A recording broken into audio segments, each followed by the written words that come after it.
임종을 앞둔 사람들에 대해서 깊이 있는 연구를 진행하고 그것을 대중적인 책으로 쓴 저자들이 좀 있습니다.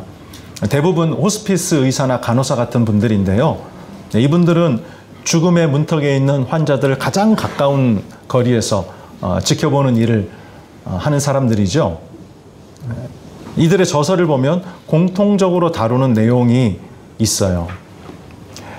그게 뭐냐면 사람들이 죽기 전에 후회하는 것들입니다. 브로니 웨어라는 호주 출신의 호스피스 간호사가 죽기 전에 가장 많이 하는 후회 5가지를 정리해서 책으로 썼는데 그것이 세계적인 베스트셀러가 됐습니다. 그리고 오츠 슈이치라는 일본인 호스피스 의사도 죽을 때 후회하는 25가지라는 책을 썼어요. 그러면 여러분, 죽을 때 사람들이 가장 많이 하는 이 후회 목록을 뒤집어서 보면 어떨까 하는 겁니다. 다시 말해서 만약에 거기 후회 목록에 있는 것들을 나는 실천하면서 인생을 살았다라고 한다면 그것이 곧 죽음을 앞두고 가장 내가 잘한 것, 가장 의미 있었던 것, 이렇게 이야기할 수 있지 않겠어요? 그럼 그게 어떤 것들일까요? 여러분이 예상을 하셨는지는 모르겠지만 돈이나 성취에 관한 것은 아닙니다. 바로 관계와 사랑에 관한 것이에요. 나에게 중요한 사람들, 가까운 사람들에게 내 진심을 전하고, 예를 들자면 사랑한다고 진심을 전하고 또 그들과 사랑의 관계로 연결되어 있었던 것, 이것을 가장 잘했다고 여겼던 겁니다. 그러니까 반대로 그게 없었거나 부족한 사람들은 그것이 가장 후회가 되었다라고 말을 한 것이죠. 이 사실이 우리에게 가르쳐주는 것이 무엇일까요? 인생의 행복을 좌우하는 결정적 요인은 돈이나 성취가 아니라 소중한 사람들과 사랑의 관계로 연결되어 있는 것이라는 사실입니다. 그런데 이것은 공동체적인 차원에서도 마찬가지예요. 제가 EBS 교육방송에서 로리 오코너라는 분이 하는 강의를 우연히 보게 됐어요. 주제는 자살이었습니다. 이분이 연구를 해보니까 아주 가난한 지역에 사는 그 하위 계층의 사람들이 부유한 지역에 살고 있는 상위 계층 사람들에 비해서 자살률이 몇 배가 높으냐면요. 10배가 높게 나타났습니다. 10배. 그래서 이분이요. 코로나 팬데믹 기간 동안 가난한 지역 사람들의 자살률이 많이 높아질까 봐 대단히 우려했다고 해요. 뭐 경제가 다 올스톱하고 또 사람들의 왕래도 다 차단되면 아무래도 누가 가장 고통을 많이 받겠습니까? 가난한 지역에 있는 사람들 아니겠어요? 그런데 나중에 코로나가 다 끝나고 결과를 보니까 이 팬데믹이요, 별 영향을 주지 않았어요. 그냥 뭐 비슷하거나 심지어 좀 이렇게 자살률이 낮아진 곳도 있어요. 자, 왜 그런지 이유를 분석해 보았습니다. 그랬더니 코로나가 터지자 각국의 정부가 경제적인 안전망을 마련해서 사람들의 일자리를 지키려고 하고 특히 이 취약계층을 보호하는 일을 힘쓰려고 했던 거예요. 그리고요, 뭐 사람들이 뭐 가난하거나 아니면 부자거나 모든 사람이 똑같이 엄청난 이 고초를 겪으면서 사회적 연대감과 결속감을 더 느낄 수 있었던 거예요. 그래서 아이러니하게도 이 팬데믹 기간에 이 관계가 더 끈끈해진 겁니다. 어떤 사회적 연대, 결속감 이런 것들이 더 깊어졌어요. 바로 이런 요소들이 가난한 사람들을 지켜준 거죠. 여러분 한번 보세요. 역대급 재난으로부터 공동체와 사회를 지켜준 핵심 요인이 무엇이었느냐면 서로를 돌보아주고 붙들어주는 사랑의 관계였습니다. 관계와 사랑. 여러분 우리나라 자살률이 압도적 1위라는 거 다 알고 계시죠? 네. 작년 통계를 보니까요. 10대, 20대, 30대, 40대에서 사망 원인 1위가 자살이었습니다. 이거를 보면 이 대한민국 사회가 속으로 얼마나 깊이 병들어 있는지를 알 수가 있어요. 이 많은 젊은이들이 왜 스스로 생명을 마감하는 선택을 내렸을까? 왜 그랬을까? 그들을 지켜줄 수 있는 관계의 힘, 사랑의 힘이 그만큼 우리 사회에 없거나 부족하다는 이야기가 되겠죠. 여러분, 바로 이 지점에서 우리는 하나님께서 교회와 그리스도인에게 주신 사명을 다시 한번 깊이 생각해 봐야 합니다. 그 사명은 바로 하나님의 나라가 이 땅에 임하게 하는 것인데요. 하나님의 나라에는 깨지고 병든 세상에서 고통받는 사람들, 위태로운 사람들을 치유하고 회복시키는 관계의 힘, 사랑의 힘이 있기 때문이에요. 십자가에 나타난 하나님의 사랑이 사망과 어둠의 권세를 이기기 때문입니다. 그러기 위해서는요, 교회 공동체가 먼저 사랑의 힘, 이 관계의 힘을 가지고 있어야 돼요. 그 사랑이 풍성해야 됩니다. 그래서 오늘은 이 말씀을 여러분과 함께 나누어 보고자 합니다. 22절 끝에 나오는 명령을 한번 같이 읽어보겠습니다. 마음으로, 시작. 마음으로 뜨겁게 서로 사랑하라. 마음으로 뜨겁게 서로 사랑하라. 여러분, 이거는 선택사항이 아니고 명령입니다. 명령. 우리 모두가 순종해야 될 하나님의 명령이에요. 자, 이게 이 단락의 핵심 내용이고요. 이제 나머지는 그럼 왜 그래야 되는가? 그 근거가 무엇인가? 여기에 대해서 이야기하고 있어요. 여러분, 우리가 왜 서로 사랑해야 합니까? 그래야 하는 근거가 무엇입니까? 우리는 복음을 믿고 받아들여서 정결하게 됐기 때문이에요. 자, 22절을 거짓이 앞에까지 한번 같이 읽어보겠습니다. 너희가, 시작. 너희가 진리를 순종함으로 너희 영혼을 깨끗하게 하여. 자, 이게 무슨 뜻인지 제가 이제부터 좀 설명을 드릴 텐데요. 여기 진리를 순종했다, 이 말은 복음에 복종했다, 복음을 믿고 받아들였다, 이런 뜻이에요. 영혼을 깨끗하게 했다, 이 말은 죄로 인한 더러움과 수치를 씻어버리고 정결한 존재로 새로 태어났다 라는 뜻입니다. 이렇게 새로 태어나는 것을 23절이 뭐라고 얘기하냐면 거듭난 것, 이렇게 표현하고 있어요. 이걸 다른 말로 하면 회심이라고 합니다. 회심. 회심이란 말 들어보셨죠? 돌이킬 회, 마음심자를 써서 회심. 그러니까 우리가 서로 사랑해야 하는 이유, 우리가 서로 사랑해야 되는 근거가 뭐냐면 우리는 회심했기 때문이에요. 새로운 존재로 다시 태어났기 때문이라는 말씀입니다. 자, 이게 무슨 소린가? 그걸 이해를 하려면 먼저 죄와 구원이 무엇인지를 알아야 합니다. 여러분, 성경이 말하는 죄의 본질이 무엇이죠? 제가 기회 있을 때마다 여러분에게 말씀을 드리는데 죄의 본질이 무엇인가? 딱 두 가지 단어 여러분이 기억하고 계시면 됩니다. 자율과 독립이에요. 지구상에 존재하는 모든 인간과 만물은 창조주이신 하나님께 철저히 의존되어 있는 존재들입니다. 자, 물과 공기를 비롯해서 생존에 필요한 모든 것을 누구에게 공급받습니까? 하나님께로부터 공급받죠. 인간과 만물의 생존은요, 또 우주의 질서, 물리 법칙이 제대로 작동하는 것과도 직결되어 있어요. 만유인력 법칙이 만약에 잠깐이라도 스톱하면 어떻게 되는지 아십니까? 우리는 더 이상 존재할 수가 없어요. 그냥 그걸로 끝이에요. 근데 여러분, 이렇게 우주의 질서와 물리 법칙이 제대로 작동하도록 주관하시는 분이 누구시죠? 하나님이십니다. 사람은 타인과 관계를 맺고 공동체와 사회를 이루면서 또 일을 하고 살 수 있잖아요. 이거 어떻게 가능해요? 하나님이 사람에게 지혜와 힘을 주시기 때문이에요.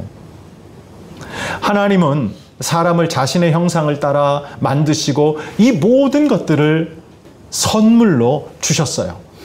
사랑하시기 때문에. 근데요, 사람이 하나님께 이렇게 말하는 거죠. 하나님, 나는 더 이상 하나님이 필요 없어요. 하나님 없이도 나는 내 혼자 힘으로 잘 살 수 있으니까 더 이상 내 인생에 간섭하지 마세요. 내 인생의 주인은 나예요, 나.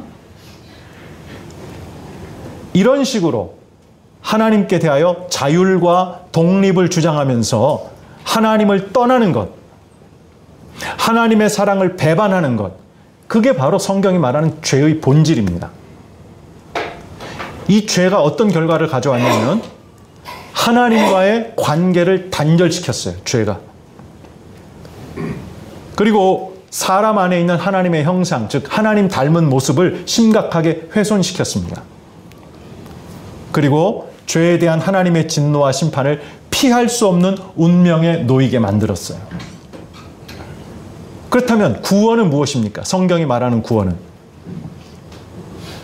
하나님께서는요, 자기가 창조하신 인생들과 이 세상이 그렇게 망하는 것을 원치 않으셨습니다. 그래서 죄로 인해 잘못되고 망가진 모든 것을 바로잡고 회복시키는 계획을 세우셨어요. 하나님께 반역한 죄를 용서하시고 죄로 인한 더러움과 수치를 씻어주시고 하나님과 단절된 관계를 다시 회복시켜 주시는 것이었죠. 이러한 회복은 새로운 존재로 우리가 다시 태어나면서 시작이 되는 것이거든요. 하나님의 복되신 다스림에 순종하면서 하나님 닮은 모습으로 살기 시작하는 것입니다. 하나님이 주시는 참되고 영원한 생명을 누리면서 하나님과 동행하는 복을 이 땅에서부터 얻는 것이죠. 그리고 하나님이 주시는 몸의 부활의 복, 하나님이 새롭게 다시 창조하신 세상을 유산으로 상속받는 복, 이 복을 소망하게 하셨습니다. 그 성경이 말하는 구원이라는 것은 이거를 다 합쳐서 이야기하는 거예요. 이처럼 하나님이 구원하신다는 좋은 소식, 복된 소식이 바로 복음입니다. 복음. 이 복음에 복종하여 새로운 존재로 태어나는 것이 회심입니다. 교회 여러분, 우리는 지금 하나님이 우리에게 서로 사랑하라고 명령하신 이유, 근거가 무엇인지에 대해서 생각하고 있잖아요. 그것은 뭐냐면 우리가 회심한 그리스도인이기 때문이라는 것입니다. 하나님이 예수 그리스도 안에서 우리를 새로운 존재로 다시 태어나게 하셨기 때문이에요.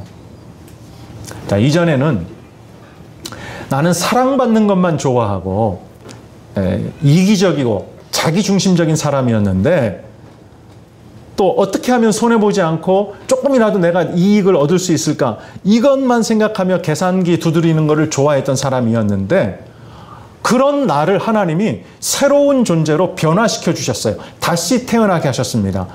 어떤 존재로요? 나의 만족과 이익을 앞세우기보다 다른 사람의 유익과 공동체의 덕을 생각할 수 있는 그런 사람으로 우리를 변화시켜 주셨다는 겁니다. 진실하게 서로를 사랑할 수 있는 그런 존재로 우리를 거듭나게 하셨어요. 물론 우리 자신을 자세히 들여다보면 부족한 게 한두 가지겠습니까? 여전히 부족하죠. 하지만 우리를 향한 하나님의 그 크고 깊으신 사랑을 우리가 경험하면서 우리도 그 사랑을 배워가고 있는 거예요. 서툴고 부족해도 꾸준히 실천해 보면서 사랑하는 일에 있어서 조금씩 우리는 성장해가고 성숙해 가는 것입니다. 사실 우리는 사랑을 배울 수 있는 최적의 조건을 갖추고 있는 사람들이에요. 어떤 조건들일까요? 첫째로 우리에게는 최고의 선생님이 계십니다. 누구실까요? 예수님이시죠. 네, 어떻게 사랑해야 되는지 잘 모르시겠거든 누구를 보면 돼요? 예수님 보면 됩니다. 예수님이 어떻게 하셨는지 보고 예수님을 모방하면 돼요. 따라서 하면 되는 겁니다. 근데 여러분, 잘 안 되더라도 계속 따라 해야 돼요. 실패하더라도 다시 따라 해봐야 됩니다. 그러면서 우리는 사랑하는 법을 배워가는 것이에요. 예수님이 제자들과 가지신 마지막 만찬에서 제자들의 더러운 발을 씻겨주셨잖아요. 그리고 나서 이렇게 말씀을 하셨습니다. 요한복음 13장 14절 같이 한번 읽어볼까요? 자, 시작. 내가 주와 또는 선생이 되어 너희 발을 씻었으니 너희도 서로 발을 씻어주는 것이 옳으니라. 예수님이 직접 본을 보이셨어요. 이렇게 하면 된다. 발을 씻어주는 것 어떤 것이겠어요? 물론 이것은 예수님의 십자가와 연결이 되어 있는 그런 어떤 제스처였지만, 그러나 우리가 쉽게 생각해 봐서 다른 지체의 그 허물, 이 허물을 들춰내는 대신에 그걸 덮어주고, 다른 사람의 부족함을 비판하는 대신에 그 부족함을 채워주고, 그리고 믿어주고 기다려주는 사랑, 그런 사랑을 우리가 예수님에게서 배울 수 있다는 거예요. 따라서 할 수 있다는 것입니다. 또 빵과 포도주를 나눠주시면서 이런 말씀을 하시죠. 이 빵은 너희를 위해 주는 내 몸이다. 이 포도주는 너희를 위해 흘리는 내 피다. 우리를 살리려고 자기 생명을 아낌없이 내어주신 십자가 사랑을 가리키는 것이죠. 여러분, 우리는 이 예수님을 보면서 믿음의 형제 자매를 위해 나 자신을 선물로 줄 수 있는 사랑을 배울 수 있는 거예요. 예수님을 보면서 우리가 실천해 보고 연습해 볼 수 있는 것입니다. 제자들의 발을 씻기시고 또 빵과 포도주를 나눠주신 다음에 예수님이 이런 말씀을 하십니다. 요한복음 13장 34, 35절 같이 읽어보십시다. 시작. 새 계명을 너희에게 주노니 서로 사랑하라. 내가 너희를 사랑한 것 같이 너희도 서로 사랑하라. 너희가 서로 사랑하면 이로써 모든 사람이 너희가 내 제자인 줄 알리라. 얘들아, 내가 너희를 사랑한 것을 다 보고 경험했지. 너희도 이렇게 하면 된단다. 이렇게 해야 하는 것이야. 자신이 이렇게 직접 보여주시고 가르쳐 주시는 최고의 선생님, 예수님을 우리가 모시고 있으니 사랑을 배우기에 우리가 얼마나 최적의 조건입니까? 교회 여러분, 우리는 예수님이 가르쳐 주시는 대로 서로 사랑하는 것을 잘 배워나갑시다. 둘째로 우리에게는 하나님의 영이신 성령님이 계십니다. 성령님은 우리가 서로 사랑할 수 있도록 우리 마음을 감화시켜 주세요. 여러분, 우리 공동체 안에도 내 마음에 이렇게 썩 들지 않는 사람 있어요, 없어요? 네, 없는 척 하지 마세요. 있는 거 다 아니까. 나랑 잘 맞지 않는 사람 있어요, 없어요? 있단 말이에요. 여러분, 사실 우리는 예수님을 믿는다는 사실 외에 그리 공통점이 많지 않습니다.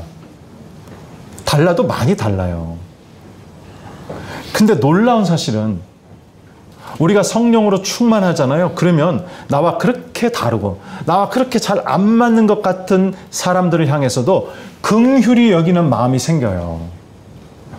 심지어 사랑스러워 보이기까지 합니다.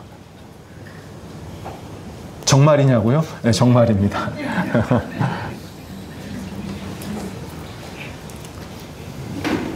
성령께서 우리에게 무엇을 깨닫게 해주시냐면 그 사람도 예수님이 십자가에서 자기 생명을 내어주시기까지 사랑하시는 사람이라는 것을 깨닫게 돼요.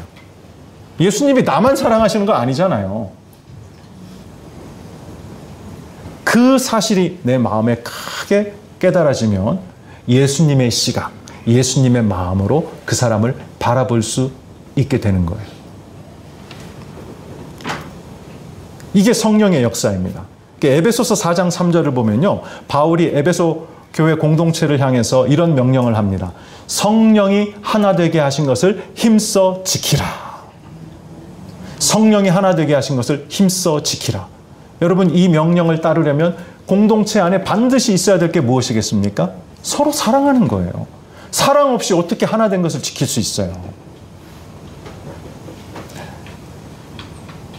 여러분, 그냥 사람들이 이렇게 한 자리에 모여 있다고 해서 예수 공동체가 아니에요.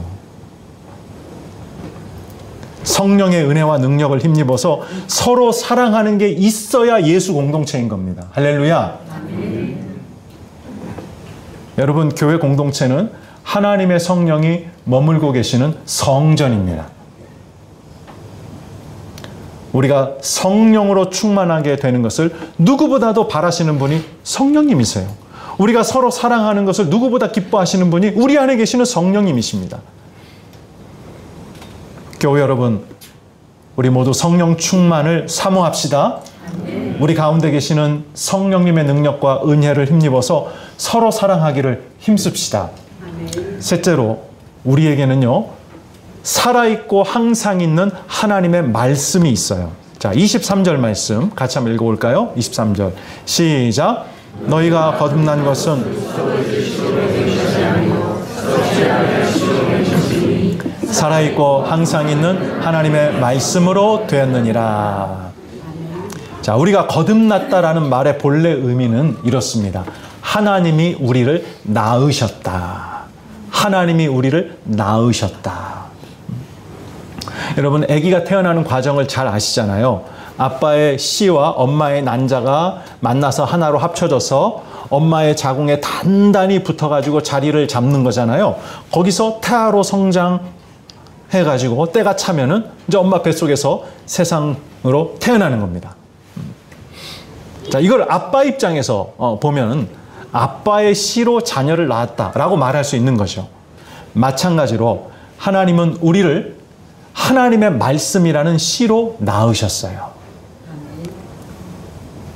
이 말씀이 생명을 낳는 거잖아요. 그래서 23절에 살아있는 말씀, 살아있고 이렇게 돼 있죠. 하나님 말씀을 살아있는 말씀이라고 표현한 것 같아요.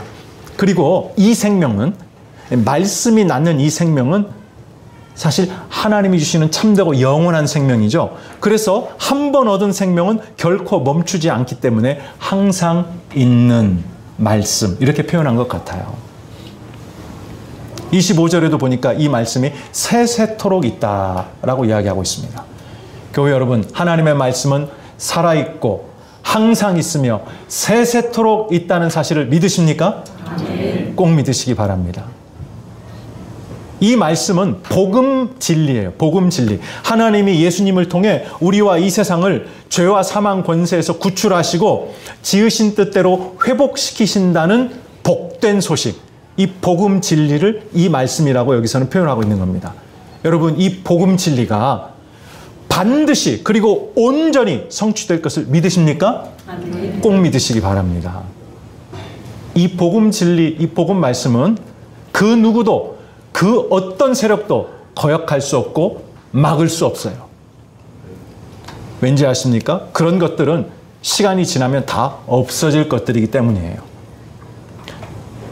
이것을 구약 성경 이사야 40장 7절 8절을 인용해서 베드로가 이야기하고 있습니다. 자, 오늘 본문 24절부터 25절 상반절까지 같이 한번 읽어보십시다. 시작. 그러므로 모든 육체는 풀과 같고 그 모든 영광은 풀의 꽃과 같으니 풀은 마르고 꽃은 떨어지되 오직 주의 말씀은 세세토록 있도다 하였으니.